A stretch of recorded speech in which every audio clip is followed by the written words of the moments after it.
तो हम लोग कक्षा 10वीं का गणित पढ़ रहे थे, उसमें से 6वां लेसन है त्रिभुज।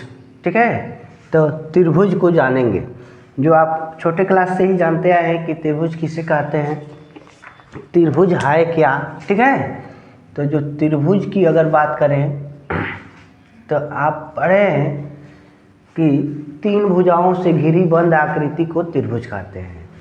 यानी सिंपल से इसका परिभाषा है कि 3 भुजा से घिरी आकृति को त्रिभुज कहते हैं। ठीक है, यही हम लोग का चैप्टर है। जैसे किसी भी प्रकार का, मान लो ऐसे एक भुजा लिए, ऐसे और ऐसे। ठीक है, तो तीनों भुजा एक दूसरे को 3 बिंदुओं पर देखो काट रही है, ए बी सी। ठीक है, तो अगर जो बढ़ा हुआ भाग है अगर हम इसको हटा दें तो ए बी सी इस टाइप का बन गया। तो जो और एक ये बात देखना है कि सब घिरा हुआ है, मतलब ये कोना पकड़ा हुआ है। अगर टूटा हुआ भाग होता, मतलब जैसे ऐसे अगर होते हैं, ऐसे होता तो ये त्रिभुज नहीं है। अब यहाँ पर देखो, यहाँ टूटा हुआ है, ये सटा हुआ नहीं है। ठीक है, अगर 3 ही भुजाएं हैं, अगर ऐसे निकल गई तो आप कहेंगे कि ये त्रिभुज नहीं है, त्रिभुज नहीं है। यहाँ भी हो गया कि ये त्रिभुज नहीं है। ठीक है, क्योंकि आपको कह रहा है कि 3 भुजा से घिरी आकृति, तीनों ओर से घिरा हुआ बंद आकृति होनी चाहिए, या कह सकते हैं 3 भुजाओं से बंद आकृति को हम त्रिभुज कहते हैं। ठीक है, तो बंद नहीं है। यहाँ पर अगर पानी अगर हम भरे इसमें तो यहाँ से बाहर निकल जाएगा, कहीं लेकर जा नहीं सकते हैं। या इसमें देखो, यहाँ भी टूटा हुआ भाग है, यहाँ भी है, ये भी साइड टूटा हुआ है। तो इस टाइप में जो कंडीशन बन रहे हैं त्रिभुज नहीं कहलाएंगे।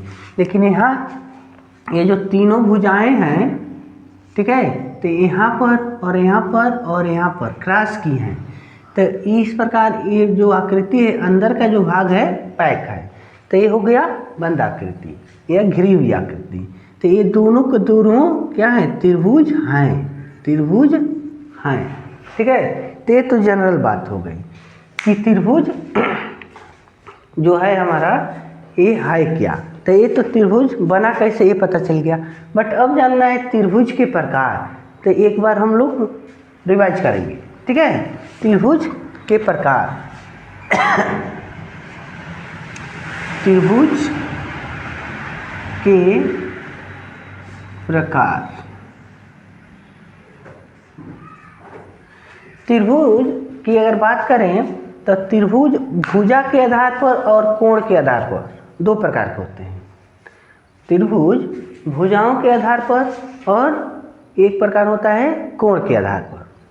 तो अगर भुजा के आधार की बात करें और भुजा के आधार पर और कोण के आधार पर करें तो अलग अलग उसमें भी प्रकार मिलते जाते हैं। तो फर्स्ट कंडीशन अगर देखा जाए, पहला कंडीशन देखा जाए, भुजाओं के आधार पर।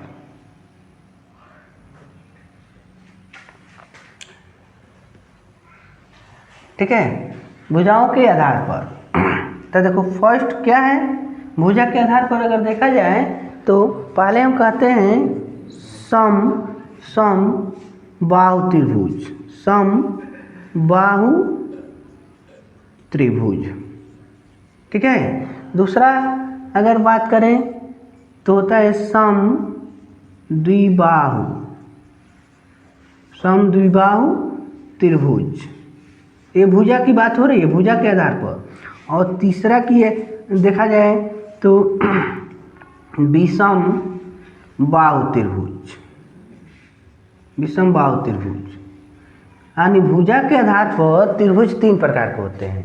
ठीक है, भुजा के आधार पर बात किया जाए तो त्रिभुज 3 प्रकार का होगा, समबाहु त्रिभुज और समद्विबाहु त्रिभुज और विषम बाहु त्रिभुज। ठीक है, और जब बात किया जाए कोण के आधार पर तो उन पर भी अलग अलग प्रकार होंगे। बट यहाँ पर देखो तो समबाहु त्रिभुज की बात हुई है, तो समबाहु का एक तात्पर्य हो गया कि ऐसा त्रिभुज जिसकी प्रत्येक भुजा आपस में बराबर हो, ठीक है। एक कंडीशन हो गया। ऐसा त्रिभुज जिसकी प्रत्येक भुजाएं आपस में बराबर होती हैं समबाहु त्रिभुज कहलाती हैं, ठीक है। और यहाँ समद्विबाहु नाम से ही आपको पता चल रहा होगा कि ऐसा त्रिभुज जिसकी दो भुजा आपस में बराबर हो, ठीक है। ऐसा त्रिभुज जिनकी दो भुजा आपस में बराबर होती हैं उन्हें हम क्या कहते हैं? समद्विबाहु त्रिभुज कहते हैं, ठीक है। और विषम में बात किया जाए तो आप कह सकते हैं कि ऐसा त्रिभुज जिसकी प्रत्येक भुजा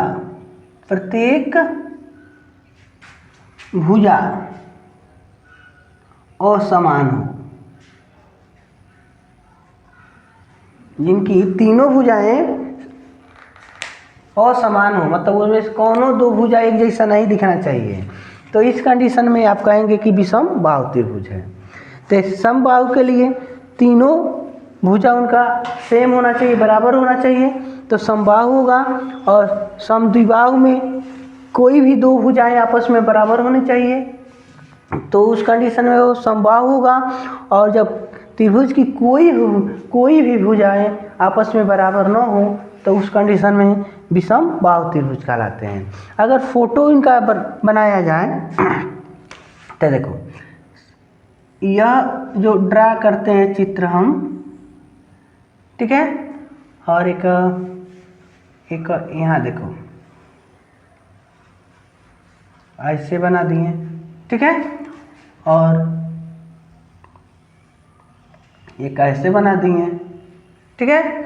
तो यहाँ देखो, यहाँ पर थोड़ा सा आपको दिख रहा होगा कि ये भुजा तीनों एक दूसरे के बराबर है।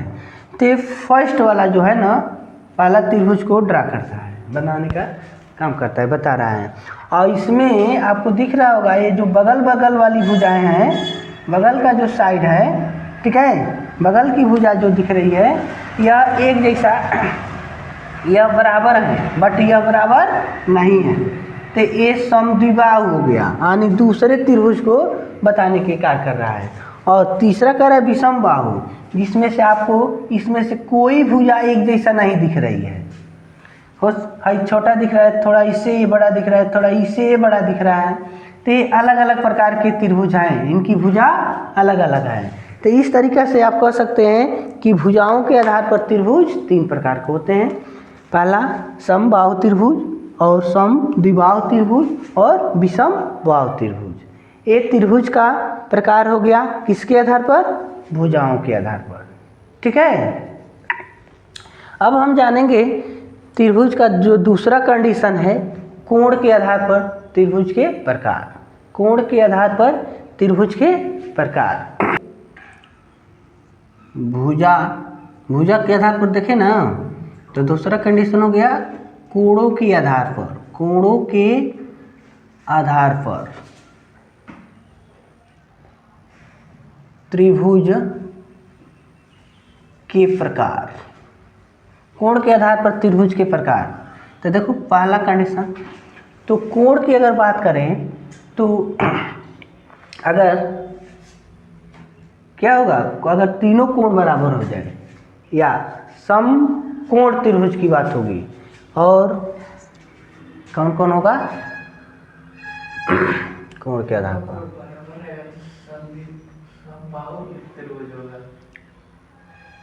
समकोण त्रिभुज, अधिक कोण त्रिभुज और न्यून कोण त्रिभुज, ठीक है। कोण के आधार पर अगर बात करें तो पहला होगा न्यून कोण त्रिभुज, ठीक है। न्यून कोण बनाने वाला त्रिभुज। ठीक है, दूसरा हो जाएगा समकोण त्रिभुज। ठीक है, और तीसरे में हो जाएंगे अधिक कोण त्रिभुज। ठीक है, ये हो गया कोण के आधार पर 3 गुण। ठीक है, कैसे? तो यहाँ लिख सकते हो कि ऐसा त्रिभुज जिसके तीनों कोण त्रिभुज के 3 गो तो कोणवे होते हैं। ठीक है, तो तीनों कोण 90 से कम हो, 90 अंश से कम हो, तो कम हो या कह सकते हैं या न्यून कोण हो। ठीक है, अब जान लीजिए कि ऐसा त्रिभुज जिसके तीनों कोण 90 अंश से कम हो या न्यून कोण हो, उसे हम न्यून कोण त्रिभुज कहते हैं। जैसे अब देखो, यहाँ हमने एक बनाया त्रिभुज, तो आपको दिख रहा होगा कि यह कोण, मान लो अगर ऐसा परपेंडिकुलर ना होता है, यहाँ ना 90 का कोण बना, तो इस तरीक़ा से तो कहीं यहाँ कोना है, यहाँ कोना है, तो कोई बन नहीं रहा है। तो जो कोण 90 से छोटा, 0 से बड़ा और 90 से छोटा, उसे न्यून कोण कहते हैं। तो ये सब के सब न्यून ही कोण दिख रहा होगा आपको, न्यून दिख रहा है। ठीक है, न्यून कोण ही दिख रहे हैं। तो इस प्रकार जो त्रिभुज के तीनों कोण है, यानी 90 से छोटा और 0 से बड़ा है, यानी ये न्यून कोण बनाने वाले हैं। तीनों, इस त्रिभुज का तीनों कोण न्यून कोण है, इसलिए इसे हम कहेंगे न्यून कोण त्रिभुज। ठीक है, न्यून कोण त्रिभुज इस टाइप के। ऐसा त्रिभुज जिनके तीनों के तीनों कोण छोटे हो, 90 से छोटे हो, न्यून कोण कहलाते हैं। लेकिन समकोण में बात अगर की जाए तो ऐसा त्रिभुज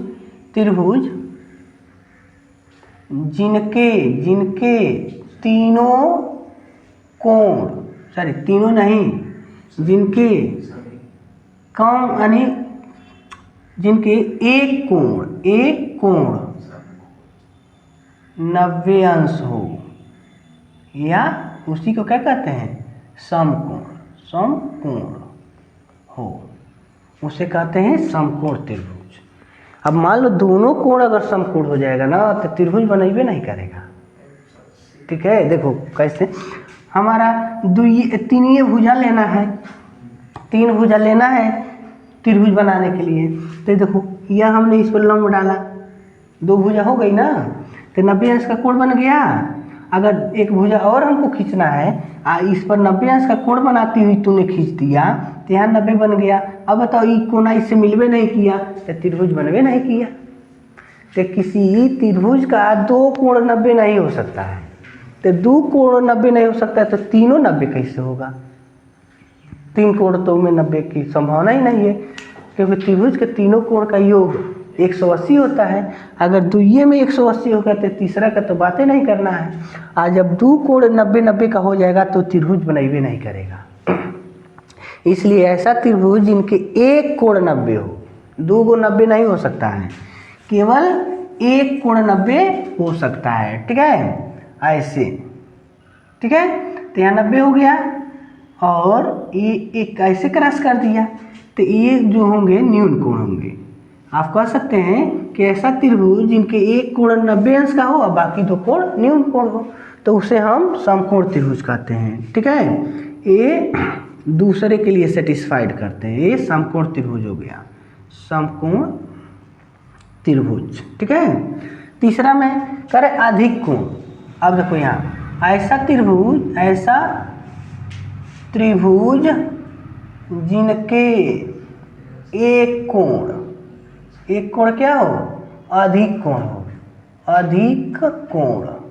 अधिक कोण को हम लिखते हैं 90 से ज़्यादा, 90 से अधिक।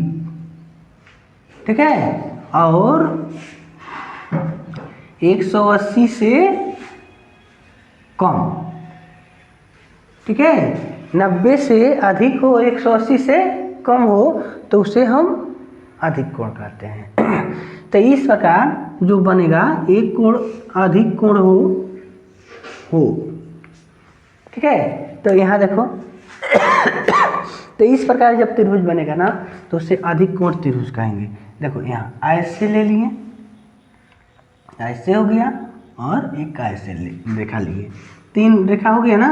तो यहाँ पर जो कोण बन रहा है, मान लो ऐसे परपेंडिकुलर रहता तब ना 90 का कोण बनता, तो ऐसे है तो यह जो कोण है अधिक कोण है, अधिक कोण है, ठीक है। यहाँ पर जो कोण बन गया तो इस प्रकार जो ये त्रिभुज है अधिक कोण त्रिभुज कहलाएगा, ठीक है। तो ये हो गया बाबू ये कोणों के आधार पर त्रिभुज के प्रकार, ठीक है। और जनरली बात आपको पता होना चाहिए कि त्रिभुज के तीनों कोणों को जब हम जोड़ते हैं, तीनों आंतरिक कोणों का योग, यहाँ लिख सकते हैं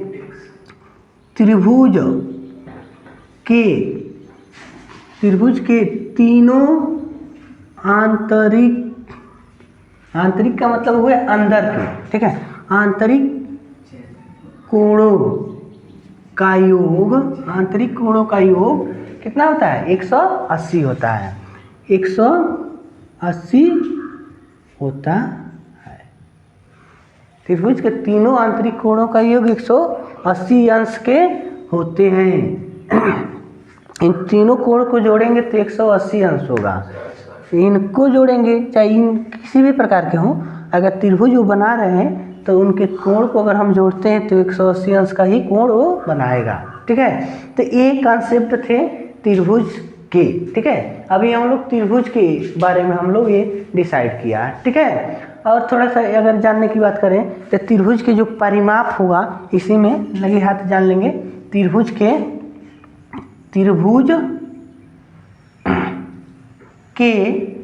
तीनों भुजा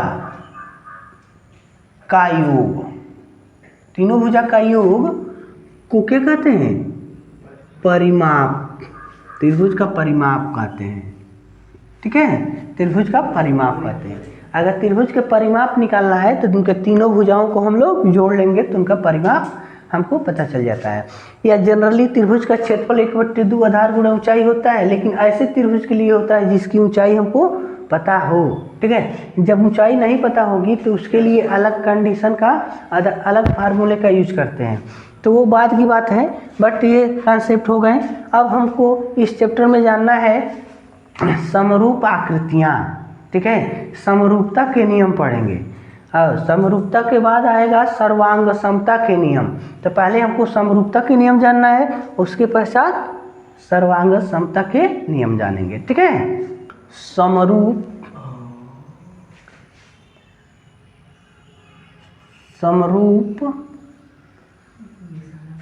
आकृतियाँ या समरूपता के नियम, यानी समरूप कहते किसे हैं।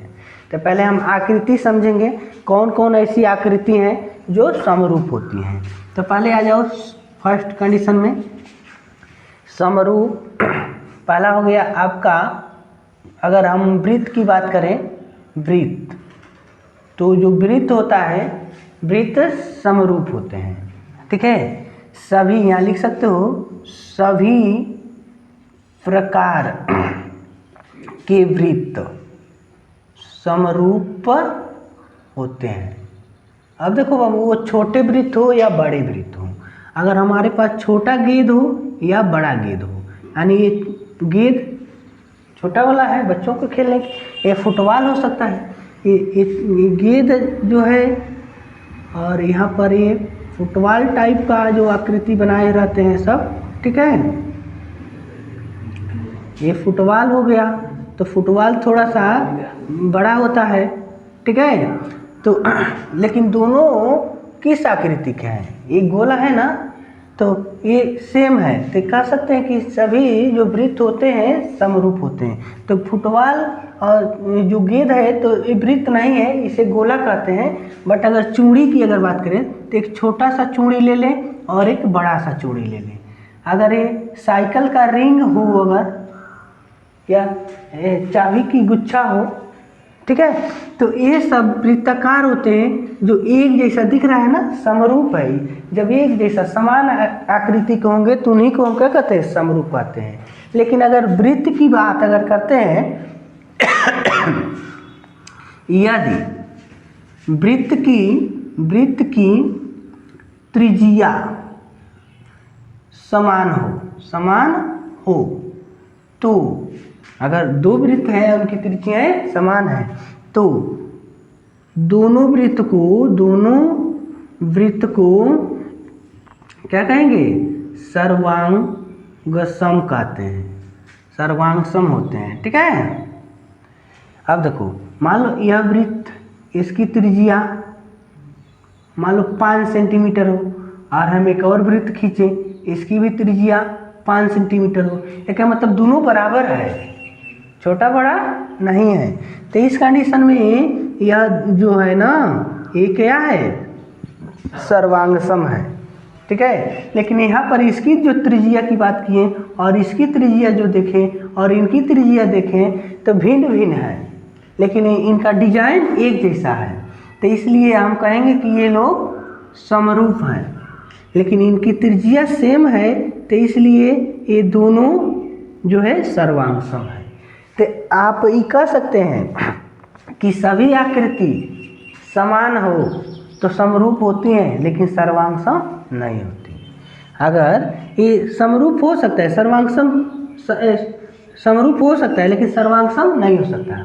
मान लो अगर यह 4 सेंटीमीटर का हो गया होता, ये 5 सेंटीमीटर का हो गया होता, तो ये छोटा हो गया था, ये बड़ा हो गया होता, सेम नहीं होता, तो सर्वांग सम नहीं कहते। लेकिन इनका रूप एक जैसा है, इसलिए समरूप कहेंगे, ठीक है। तो आप इतना जानेंगे कि सभी वृत्त जो होते हैं समरूप होते हैं, बट सर्वांग सम नहीं होते। अगर उनकी त्रिज्याएं समान होती हैं तो वे सर्वांग सम होंगे, ठीक है। इसी कंडीशन में अगर बात की जाए वर्ग की, ठीक है। अब आ जाओ वर्ग, तो यही प्रोसेस है वर्ग की। अगर दो वर्ग हैं, दो वर्ग हो और जिनकी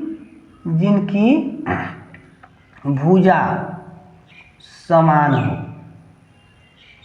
यानी बराबर बराबर भुजा का वर्ग है। मान लो ऐसे हमने वर्ग बनाया, ये 4 cm, ये भी 4, मतलब वर्ग है तो इनकी चारों भुजा तो बराबर होगी। तो दूसरा हमने वर्ग लिया और इनकी भी भुजा 4 की हो गई, तो आप क्या कहोगे, ये सर्वांग सम है, सर्वांग सम आकृति है। लेकिन कब, जब इनकी भुजा समान होगी तब आप कहेंगे कि ये सर्वांग सम है। लेकिन दोनों वर्ग की भुजा समान न हो। देखो वर्ग तो फिक्स है कि इनका 90 डिग्री का एंगल होगा, प्रत्येक कोण 90 अंश का बनता है।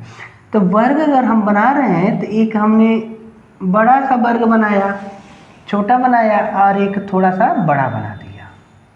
तो देखो इनमें 90 है, इनमें भी 90 है, ये सब के सब एक दूसरे के बराबर हैं।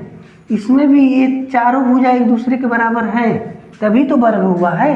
लेकिन इनकी भुजा इनके भुजा के बराबर नहीं है, तो केवल ही कहेंगे कि ये क्या है, समरूप है, समरूप है, लेकिन सर्वांग सम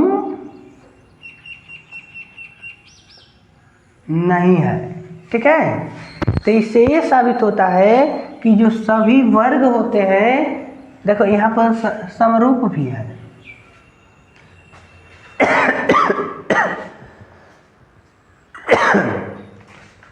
यहाँ पर ये समरूप भी है, ठीक है, और सर्वांगसम भी है। और यहाँ पर केवल समरूप है, सर्वांगसम नहीं है। तो आपको ये बात याद रखनी होगी कि अगर वर्ग की भुजाएं सेम है, कितना भी वर्ग बना लें, अगर उनकी भुजाएं सेम है तो समरूप है और सर्वांगसम दोनों हैं। अगर भुजा सेम नहीं है तो वर्ग जो होगा, वर्ग की आकृति जो होगी केवल समरूप होगी, सर्वांग सम नहीं होगी। क्योंकि एक मकान में 10 वर्गाकार जंगले का प्रयोग करना है, मान लो जंगला लगवाना है, तो 10 20 कितना भी जंगला लगवाना है, अगर एक ही साइज का छोड़ा गया है, ठीक है, 4 बाई 4 के जंगला छोड़ देते हैं, तो मानेंगे कि वो सब के सब सर्वांग सम, यानी एक ही नाप लेगा वो कारीगर और एक ही नाप का सभी को बना देगा, ठीक है। तो इसका मतलब वो सर्वांग सम था। लेकिन कोई 4 बाई 4 का है, कोई 5 बाई 5 का है, 2 बाई 2 का है, तो सब के सब वर्गाकार ही आकृति है, लेकिन उनका साइज एक जैसा नहीं है। तो उस कंडीशन में कहेंगे कि समरूप है बट सर्वांग सम नहीं है। तो ये भी आपको जानना होगा कि जो सभी वर्ग होते हैं समरूप होते हैं बट सर्वांग सम नहीं होते हैं। सर्वांग सम होने के लिए उनकी भुजा समान होनी चाहिए, ठीक है। उसके बाद हम लेते हैं समबाहु त्रिभुज। त्रिभुजों में अगर बात करें तो समबाहु त्रिभुज, ठीक है। समद्विबाहु की बात नहीं करेंगे, समबाहु की बात करेंगे, क्योंकि आप छोटा त्रिभुज बनाइए,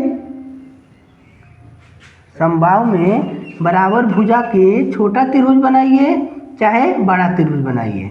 समबाहु त्रिभुज के प्रत्येक कोण 60 अंश के होता है। समबाहु त्रिभुज का प्रत्येक कोण 60 अंश का होता है, ठीक है।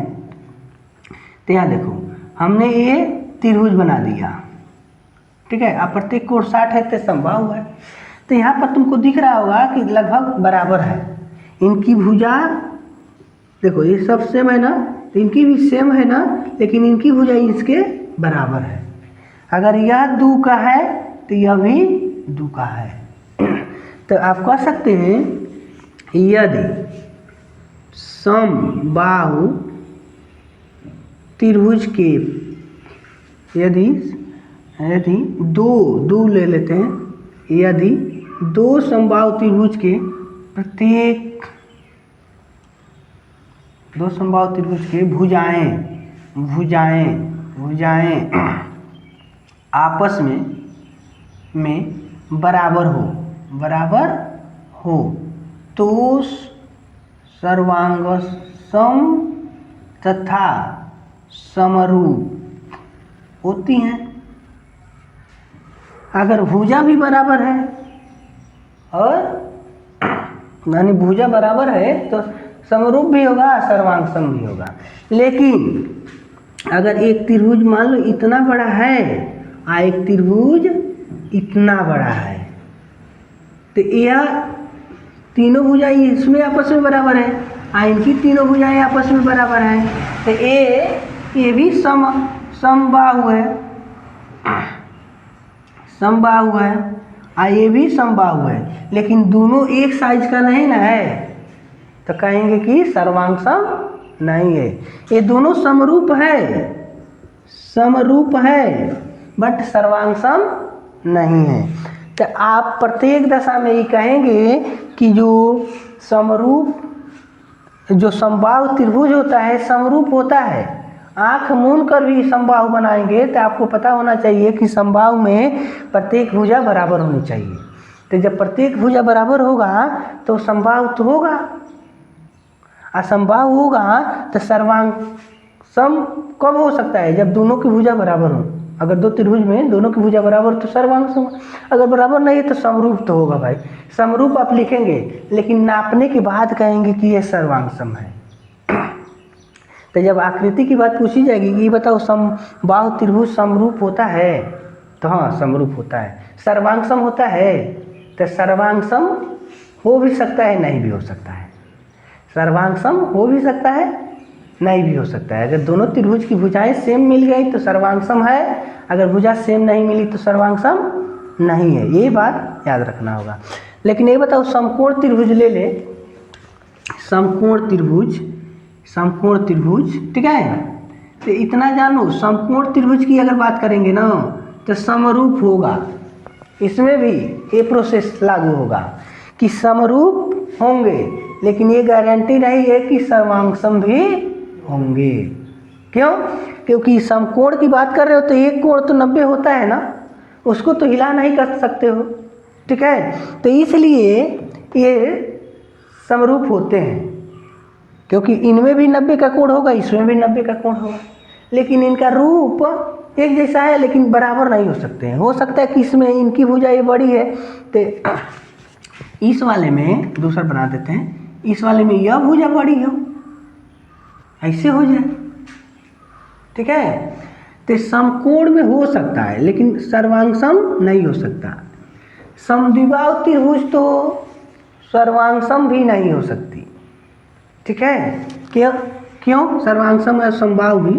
काहे से? मान लो इनकी इसमें यह दोनों भुजा सेम है और दूसरा हम त्रिभुज बना दिए तो जिसमें यह भुजा दोनों सेम है, तो कहाँ इनका रूप एक जैसा होगा, ठीक है। तो समरूप के भी श्रेणी में इनको नहीं लिया जाएगा। अब इनको मापने पर, डिजाइन एक जैसा बनाने के बाद ही कहेंगे कि ये समरूप है, ठीक है। लेकिन वृत्त, वर्ग, समबाहु त्रिभुज या आयत अगर ले लेते हैं ना, तो आयत भी क्या होगा, वो सब समरूप आकृतियां होती हैं, ठीक है। इस तरीके से ये सिंपल सी बात, एक परिभाषा याद रखेंगे कि ऐसी दो आकृतियां, ठीक है, जिनकी भुजाएं या जिनकी, हाँ भुजा की अगर बात है तो भुजा अगर समान है, वृत्त की त्रिज्या समान है तो सर्वांग सम है, नहीं तो सर्वांग सम नहीं है। लेकिन उनका रूप एक जैसा है तो आप कहेंगे कि समरूप है, ठीक है। तो रूप और डिजाइन को देखकर आपको समरूप बताना है, ठीक है। इसके हम प्रश्नावली की अगर बात करें बाबू, प्रश्नावली जो हमारा 6.1 है, इनमें फिलअप करने के लिए प्रश्न दिए गए हैं। प्रश्न जैसे कि कह रहा है कि कोष्टक में दिए गए शब्दों में से सही शब्दों का प्रयोग करके रिक्त स्थानों को भरिए। अभी हमने समरूप और समरूप आकृति के बारे में बताया ना, और सर्वांग सम कब होगा। तो यहाँ पर प्रश्न कह रहा है कि सभी वृत्त होते हैं। देखो पहला में कह रहा है कि सभी वृत्त डैश, उसके बाद लिखा है होते हैं, और ब्रैकेट में लिखा है आगे कि बताओ सर्वांग सम होते हैं कि समरूप होते हैं। तो सभी वृत्त क्या होते हैं, समरूप होते हैं, समरूप होते हैं, क्योंकि अगर उनकी त्रिज्याएं समान होगी तब ना कहेंगे कि ये सर्वांग सम है। तो त्रिज्या समान हो या न हो, उनका डिजाइन एक जैसा होता है, इसलिए समरूप होते हैं, ठीक है। उसके बाद कह रहे हैं सभी वर्ग होते हैं। भाई क्या होते हैं, तो सभी वर्ग भी समरूप ही होते हैं। अगर सभी वर्ग की भुजा अगर समान हो जाए, एक जैसा हो जाए, तब हम कहेंगे कि सभी वर्ग सर्वांग सम होते हैं। यहाँ पर हम कहेंगे सभी वर्ग समरूप होते हैं, सभी वर्ग समरूप होते हैं। उसके बाद तीसरे में कहा है, तीसरे में सभी त्रिभुज समरूप होते हैं। कौन सा, समद्विबाहु हो कि समबाहु? तो हमने आपको बताया अभी को कि समबाहु त्रिभुज जो होते हैं, सभी पर समबाहु त्रिभुज जो होते हैं वो समरूप होते हैं, ठीक है। समबाहु त्रिभुज समरूप होते हैं। तो अब उसके बाद नंबर 4 में कह रहा है भुजाओं की समान संख्या वाले दो बहुभुज, ठीक है, समान संख्या वाले दो बहुभुज समरूप है, ठीक है। कह रहे हैं कि भुजाओं की समान संख्या वाले, बहुभुज मतलब बहुत सारी भुजा हो सकती है, 3 भुजा हो सकती है, 4 भुजा हो सकती है, 5 भुजा हो सकती है। तो कह रहे हैं कि दोनों में समान भुजा वाले बहुभुज हैं, ठीक है। तो दो बहुभुज हैं, समान संख्या वाले दो बहुभुज हैं। कह रहे हैं कि उनके संगत कोण, अब बताओ भाई, अगर भुजाओं की समान संख्या वाले दो बहुभुज हैं तो उनके संगत कोण होंगे और उनकी संगत भुजाएं, तो ठीक है। तो इसमें भरना है बराबर और समानुपाती, ठीक है। तो उनके संगत कोण जो होंगे ना, अगर समान वाले हैं, समान संख्या वाले बहुभुज हैं तो उनके संगत कोण बराबर होंगे और उनकी भुजाएं समानुपाती होंगी। भुजा बड़ी छोटी हो सकती है तो वो समानुपाती होगी, लेकिन अगर उनकी संख्या समान है तो उनके कोण बराबर होते हैं। तो चौथे नंबर में पहले भर देंगे बराबर, ठीक है, और उसके बाद दूसरे वाले में भरेंगे समानुपाती, ठीक है। अगर समान संख्या वाले बहुभुज हैं तो कोण बराबर होंगे और उनकी भुजाओं का अनुपात समानुपाती होगी। इस प्रकार फिलअप कर लेना। अब कह रहा कि निम्नलिखित युगों में दो भिन्न भिन्न उदाहरण दो। कह रहा कि समरूप आकृति, कौन कौन समरूप आकृति होती हैं? तो दूसरे का पहला, और ये पहले में था। तो समरूप आकृति बताओ। तो आप लिख सकते हो पहले में उत्तर वर्ग लिख सकते हो और वृत्त लिख दो। वर्ग भी समरूप होता है और वृत्त भी क्या होता है? समरूप आकृति होती हैं। उसके बाद ऐसी आकृति जो समरूप न हो, तो बताओ। अगर समरूप न होने की बात, तो समद्विबाहु, समद्विबाहु त्रिभुज, समद्विबाहु त्रिभुज समरूप आकृति नहीं है। ठीक है। उसके बाद अगर बात करें तो जैसे समद्विबाहु हो गया, एक आयत की बात कर देते हैं, एक समांतर चतुर्भुज की बात कर सकते हैं, या चक्री चतुर्भुज की बात कर सकते हैं। ये सब समरूप नहीं होते हैं। ठीक है। समांतर चतुर्भुज हो सकता है या चक्री चतुर्भुज हो सकते हैं। ठीक है। ये सब नहीं होते हैं। ठीक है। उसके बाद आपको यह जो तीसरा दिया है, तीसरा में चित्र बनाया हुआ है और कह रहा है कि आप बताइए समरूप है कि नहीं है। तो आप देख सकते हैं कि इनकी भुजाओं का अनुपात सेम है, लेकिन इनके कोण एक जैसा नहीं है, डिजाइन एक जैसा नहीं है, तो ये समरूप नहीं होंगे। तीसरे में कहेंगे कि ये समरूप नहीं होंगे। इस प्रकार ये प्रश्नावली के प्रश्न थे, इनको देखा गया। इसके बाद आएगा त्रिभुजों की समरूपता। अब हम लोग फार्मूले के यानी जो प्रमेय देगा इसमें, उनको हम लोग पढ़ते जाएंगे और उसके आधार पर प्रश्न को सॉल्व किया जाएगा। ठीक है। बस इसमें इतना ही था।